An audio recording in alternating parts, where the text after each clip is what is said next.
take a little break. You guys ready? We're ready. All right. Yeah. So Jonathan Legacy Perez was born July 10th in Brooklyn, New York, and raised in Miami, Florida with his parents from Colombia, and now resides in Los Angeles. Legacy, as his family and friends call him, has had a huge obsession with learning and developing skills that have allowed him to work on different verticals of business. Legacy is a world-renowned b-boy and break dancer. Can I give it up for that? Yeah. That has changed the game for street dancers. He has made it to the finals of Fox Hits TV show, So You Think You Can Dance. He's one of the first to completely learn the genres of dance that were given to him to conquer on the show. Legacy has worked with an endless list of artists including Chris Brown, Gwen Stefani, Mariah Carey, Justin Bieber, and Rihanna, to name just a few. He's appeared on ABC's Dancing with the Stars and feature films such as Step Up, Franchise, Green Hornet, Never Say Never, and Dance Break. Being a self-evaluator and constantly working on self-awareness, Legacy has always had an impact when sharing his life lessons.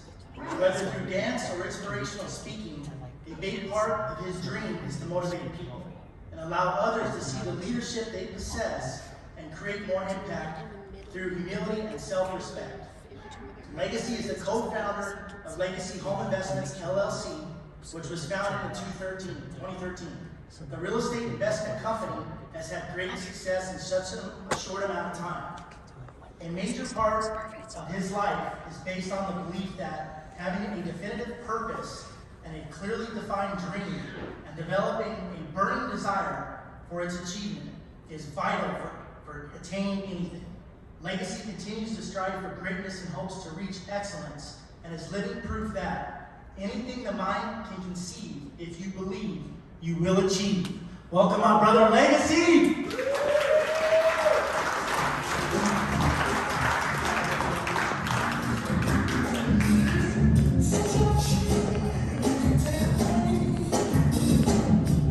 I don't know if y'all know, but that's music playing. Keep going, keep it going.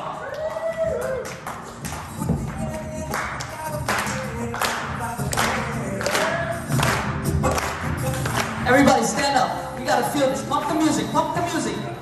Yes, it is. It's time for a dance break for you guys. Here we go.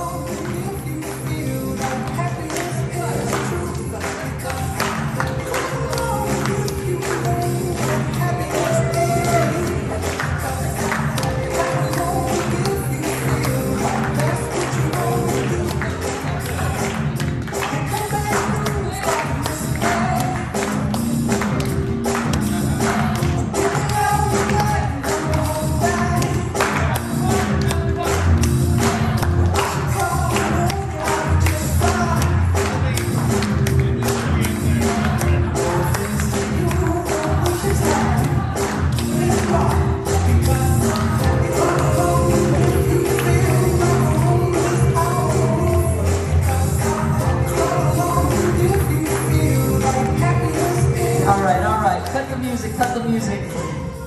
How you guys doing? Great. All right, I see some of you guys are really good dancers. All right, you guys can go ahead and have a seat.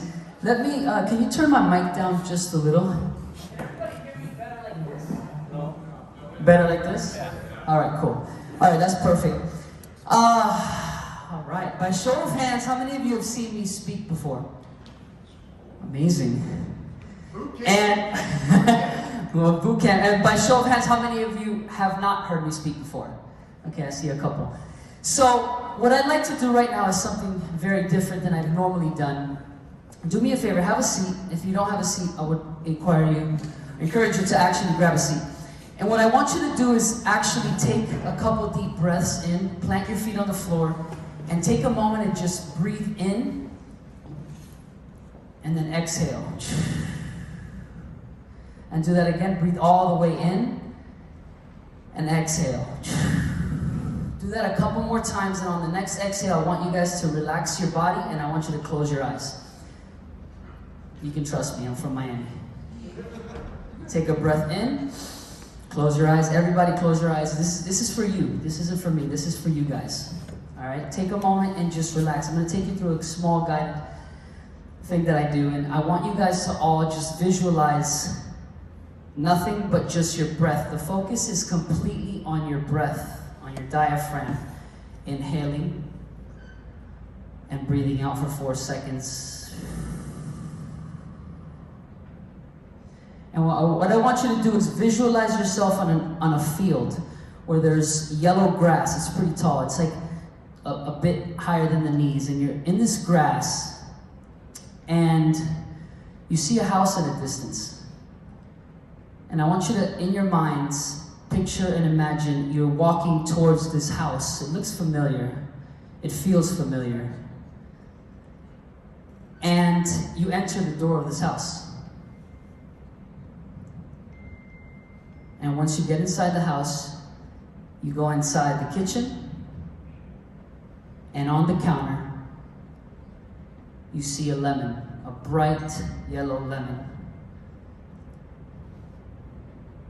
And what I want you to do is on top of the counter, there's also a knife. You're going to cut the lemon in half. In your mind's eye, visualize. If your eyes are not closed, please close them. And so you're going to cut the lemon. You see it, you grab it, you put it to your mouth, and you bite. You could almost feel your mouth water. And with another couple inhales and exhale, you're exhaling all the stresses of all our daily routines. You're inhaling serenity, peace, tranquility. As you completely continue to breathe, your body relaxes. You feel your facial muscles relax. You feel the ego leave. It's just you and you. Now on the next inhale and exhale, I want you to slowly, at your own pace, open your eyes.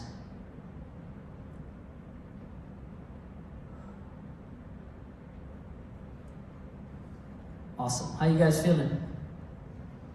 Good? I didn't say be quiet. I said, how you guys feeling? Good. Amazing. So, when I first played the music and I had everybody dancing, you know, there's a level of like, I don't dance, I don't want to move my body because I might be. It's fear, right?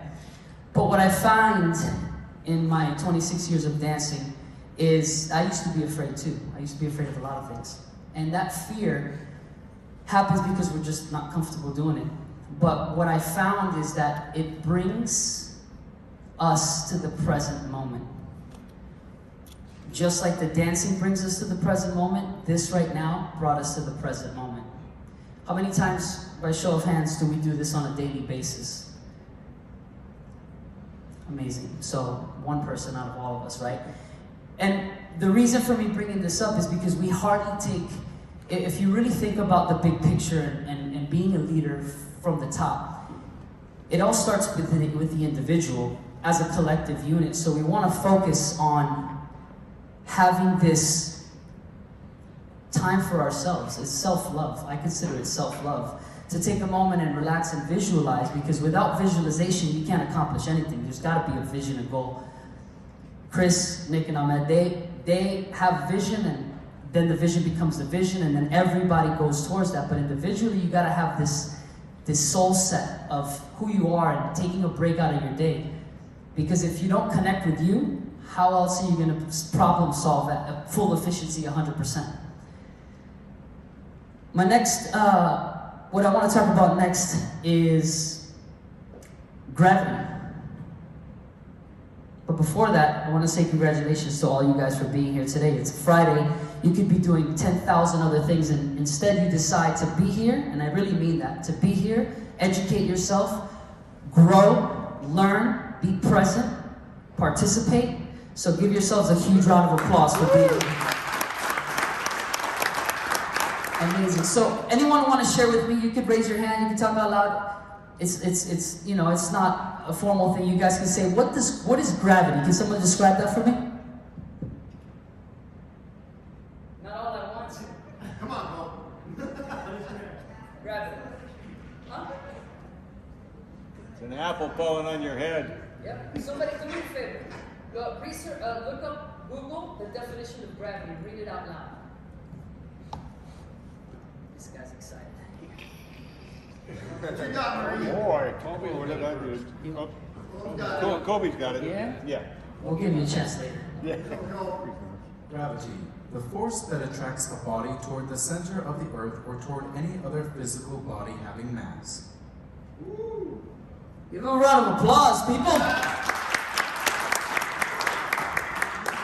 So according to gravity, there's no real way that I'm supposed to be getting on my head, putting 160 pounds on my neck and on my spine, and it be normal or healthy. Wouldn't the spine break? Right? So as I'm spinning, I'm defying gravity technically, right? Whoa.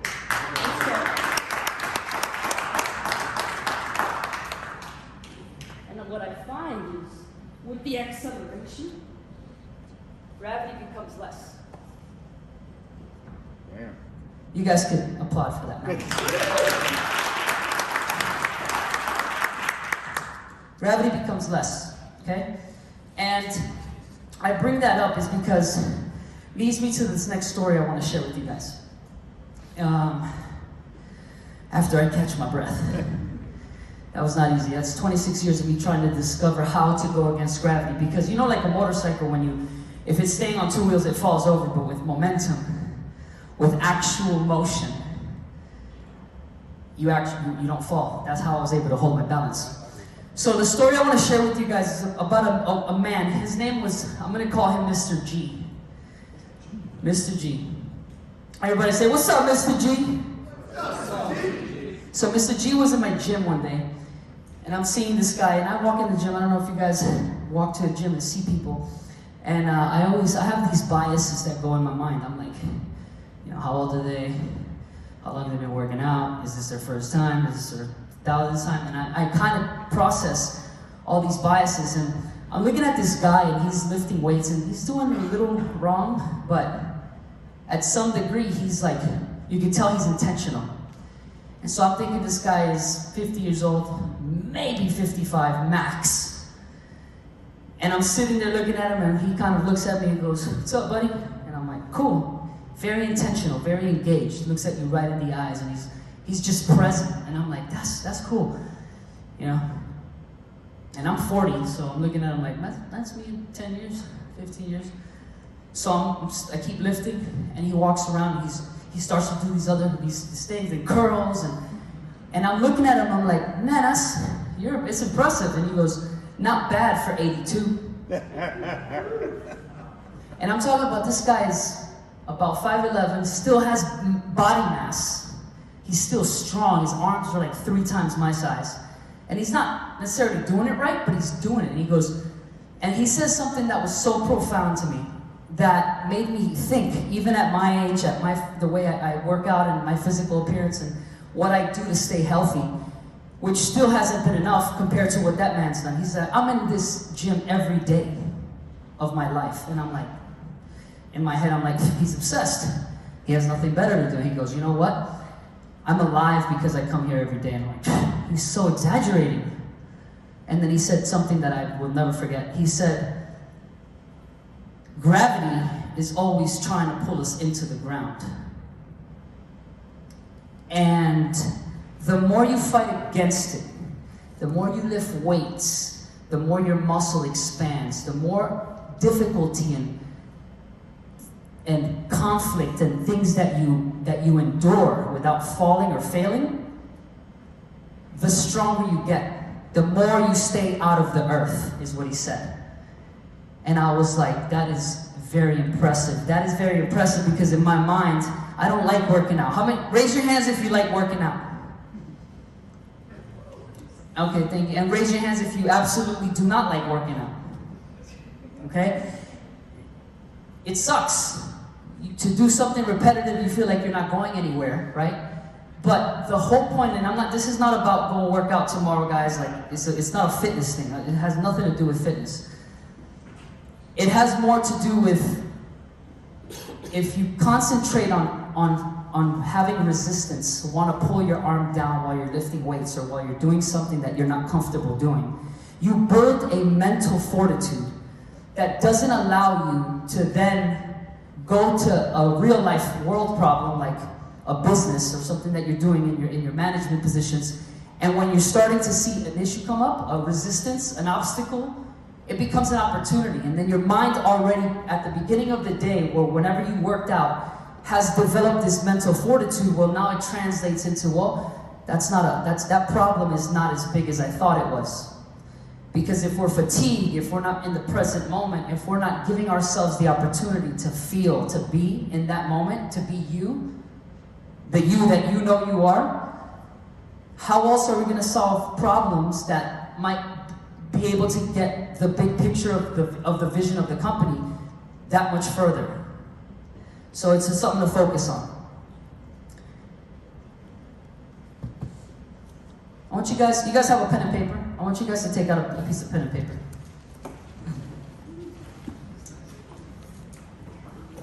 You're like, well, I got computers. Everybody got a pen and paper? Preferably if you have a pen and paper, that would be amazing. I want you to watch your own writing.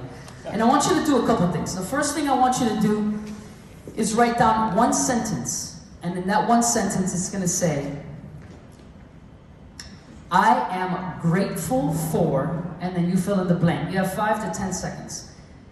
I am grateful for.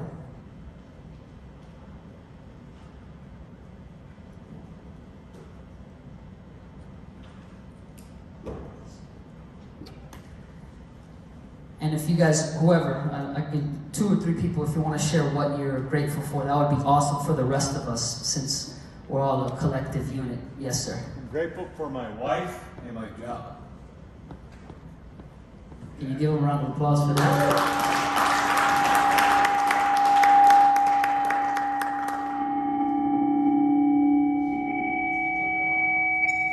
I see what happened. No, it did interference with the other mic. Thank you. See that? Yep.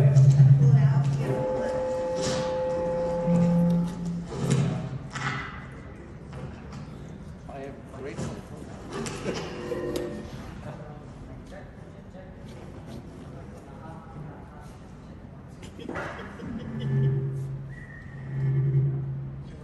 Someone else got the other mic. You go on. Hey, this is what I'm talking about, real life obstacles, yeah? Mic check. Turn the other one off.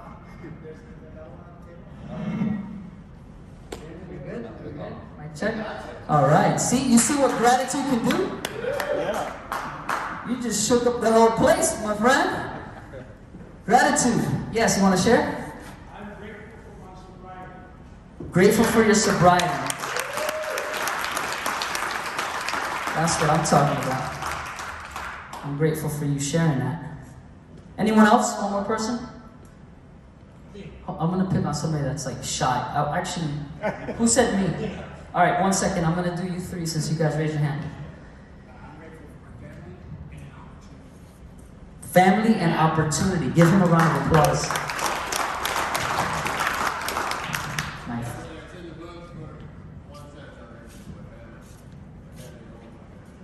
Amazing. Double family. It's nice to have family. I love that. And you, my friend, how are you doing? What's your name? Pascual. ¿Qué tal? ¿Todo bien? Un placer. All right, tell me.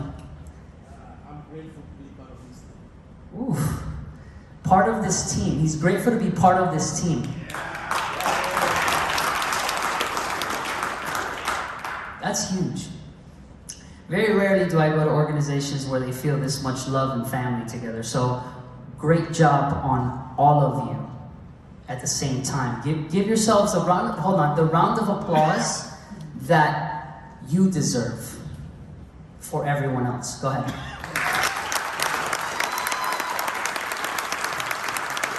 So awesome. All right, so the next thing I want you to do is, I want you to write down these 3 things. I want you all, this is for you. You don't have to do it, but my encouragement, a piece of me to you, if in the next 10 minutes you can learn how I took the principles that I've learned in 2 different verticals, in dance and real estate, and succeeded in both those verticals, which have nothing to do with each other, and I can share that with you so that you can apply it in your lives, then I feel like I would have done what I'm supposed to be doing. Are you guys ready for those 3 things that I would love for you guys to all try in the next 30 days? Amazing. So the first thing you're going to write down in your notes is when you wake up, eyes are still closed, obviously when you wake up, the alarm is on. You're going to just say thank you. I'm not here to be political, religious, by all means. I respect everybody's whatever they believe in, but for the time being, the words in your mind are thank you. If you already do that, fantastic. If you don't, this is for you. Say thank you. Something magical happens if you do that for the next 30 days. The second thing you're going to do is you're going to drink a glass of water. Seems simple enough. These are habits that we don't normally do. These are habits that when it has to do with us, sometimes we don't prioritize ourselves, which then goes into the conversation that I'll have in a little bit with you guys. So, the last thing that you're going to do is, you're going to do what a few of you had a little bit of trouble doing earlier. No, it's not dancing, because you guys all can move to music. That's called dance. You're going to meditate. You're going to close your eyes and you're going to have 2 minutes, set a timer of 2 minutes of breathing and being focused on your breath only. It has nothing to do with whether you can visualize or if you're a yogi and can sit in it. None of that. It's sitting down and calming your brain down from all the fire alarms that go on in the morning. You guys are getting pulled in every direction. If it means wake up 5 minutes earlier, take those 2 minutes and meditate and focus and find yourself. Let me ask you guys a question. Does anybody here know what happens when somebody makes a promise? What does it elicit? Expectation. Expectation, because you can break a promise, then the commitment would be broken, right? But you're right. You're on the right track. Expectation. You know what happens when you fulfill on that expectation? This is with kids, friends, family. When you break when you break that promise, then you lack trust. There's no trust. So in order to build trust, you set a promise, you create an expectation. After that expectation is fulfilled, meaning keeping your word, no matter what, always doing the right thing, keeping your word. And once you keep your word, then you create trust. Is it important, by show of hands, that you trust people? Is it important that you start by trusting yourself? Right?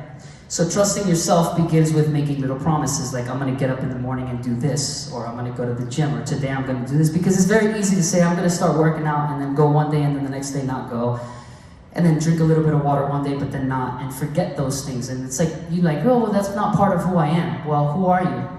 What identity have you given yourself that puts you in a place of, you know what? For the company, I will show up, but at home, I'm going to be a little bit disorganized. I have somebody very dear to me that is just like that. He's a genius at work. He used to do SKU numbers for airline parts. And like, he knows where the C264578 is over there on this counter. He knows everything. But you go into that man's house and you walk in, and it looks like he's never done laundry in his life. Okay? And there's a lot of stuff everywhere, and I'm like, what is going on? Where's the disconnect? And I'm sharing this with you guys not to pick on that person, but in essence, we do that at some degree. I don't care who it is and how successful you've been. I'm telling you because I'm sitting here living proof. Didn't graduate high school, don't have a degree. English is my second language. I've relearned how to do certain things. I've danced for 27 years.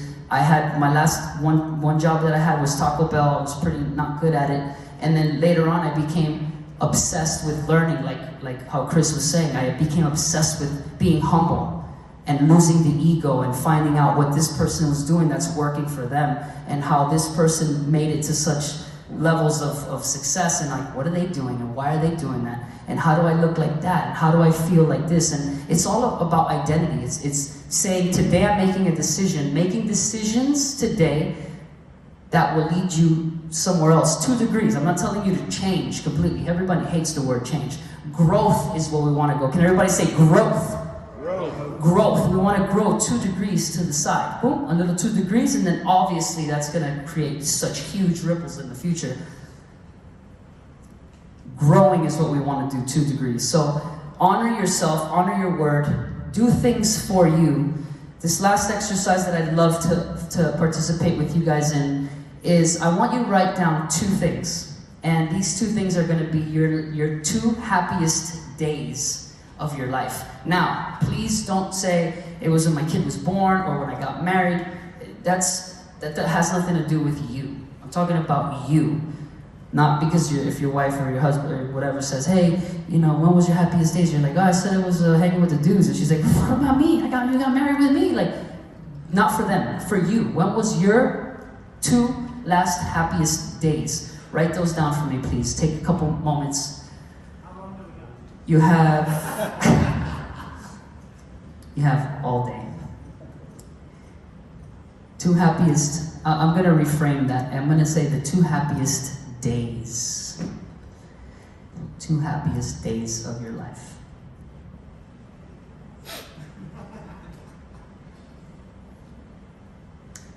And while you guys are working on that, it's like,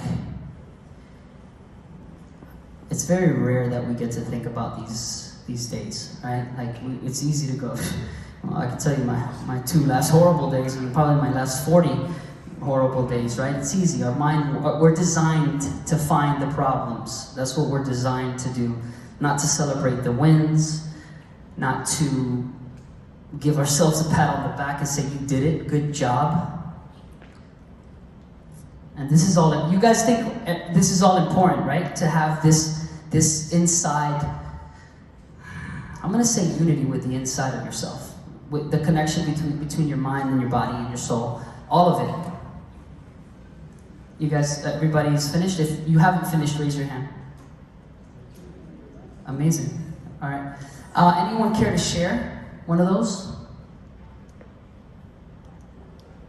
Yep. Okay. Amazing.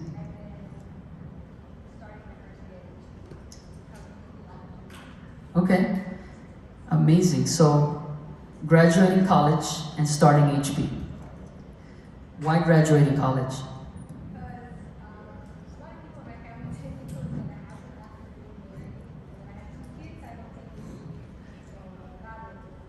An achievement. Can I ask you this? People won't normally do this, but was that for you? Or for?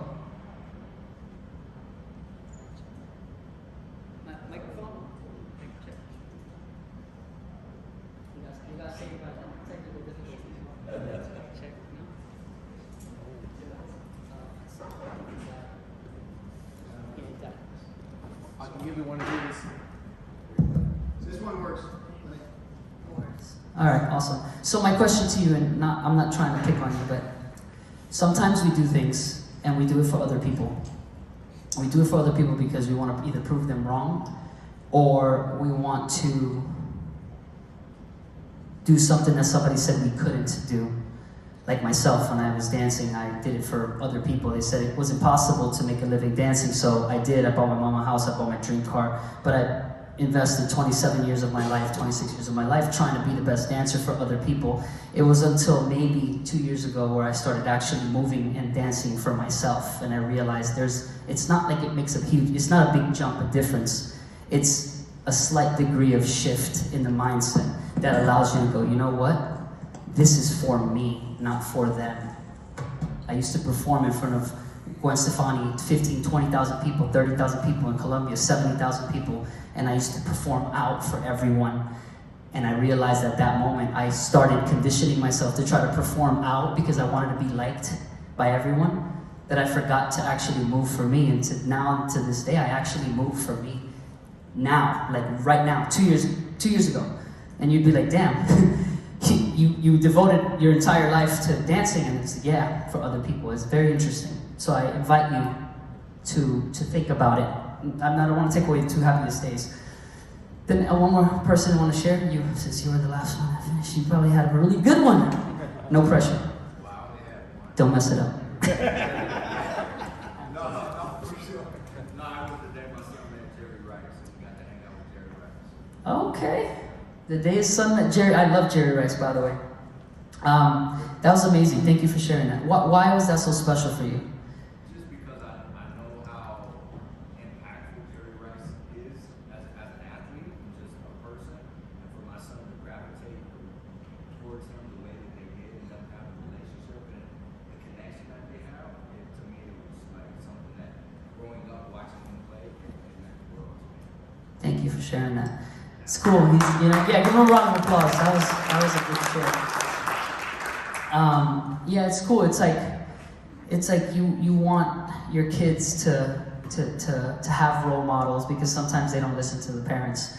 I have a 12-year-old son, doesn't want to listen to me. But we tend to love when they go the direction that maybe we want them to go. But ultimately, we know we can't make that decision, right? We could just plant the seeds and let them make their own choices. So, I just want to say before I finalize my talk, thank you guys for stepping into the uncomfortable zone from the start, dancing and then having to do the things that we've done today, but to really shining and showing me that you respect yourself, because sitting there engaged, we can hear a pin drop, means that you value yourself. Has nothing to do with me. I'm just here facilitating, telling you my story of the things that I've discovered, and in hopes that when you leave here today, you're gonna go, you know what? I'm gonna start doing things a little different so that I can be more me and I can show up in the world authentically, so that when you show up to work, my God, you have no idea the monumental shift that all of you will trickle down to everybody else. I appreciate you guys today. I'm going to leave you with one last thing before you applaud. I'm going to perform, and I'm going to do something that is basically what I deal with every morning. The battle that goes on in our minds and the choice and decisions that you can make. DJ.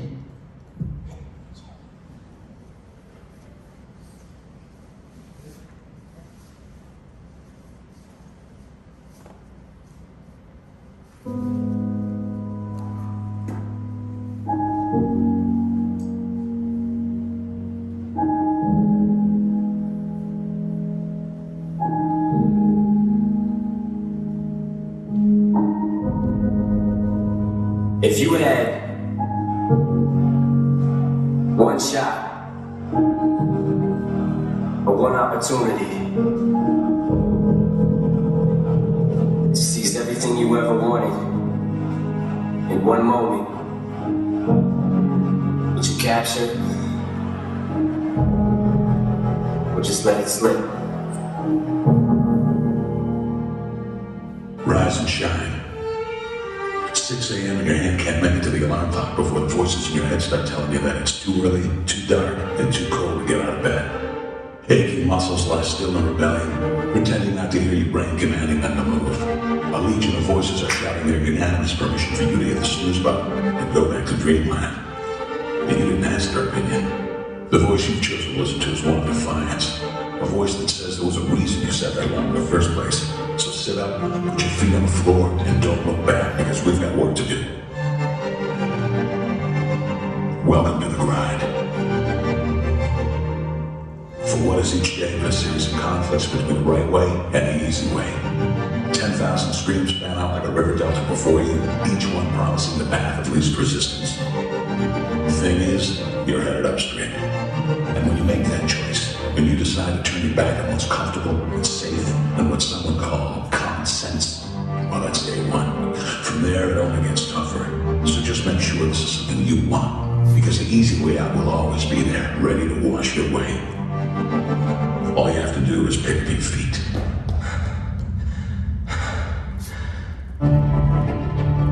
But you aren't going to. who are you? With each step comes the decision to take another. You're on your way now, but this is no time to dwell on how far you've come. You're in a fight against an opponent you can't see, but oh, you can feel him on your heels, can't you? Feel him breathing down your neck. You know what that is? That's you.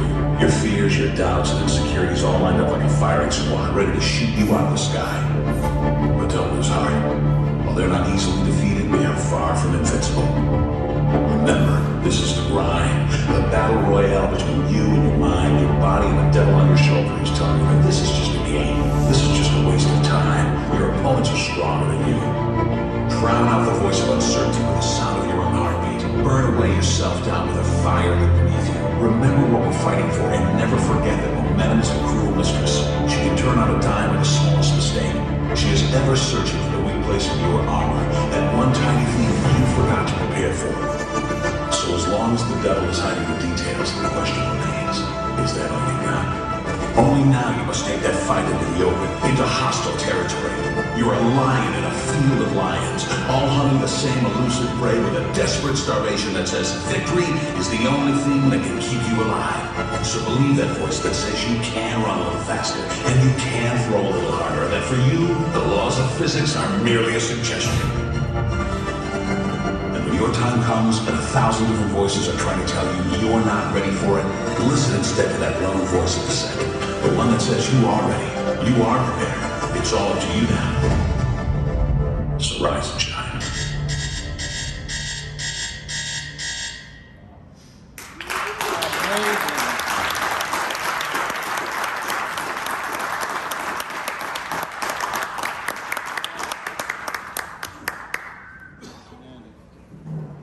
Is that awesome or what? One more round of applause.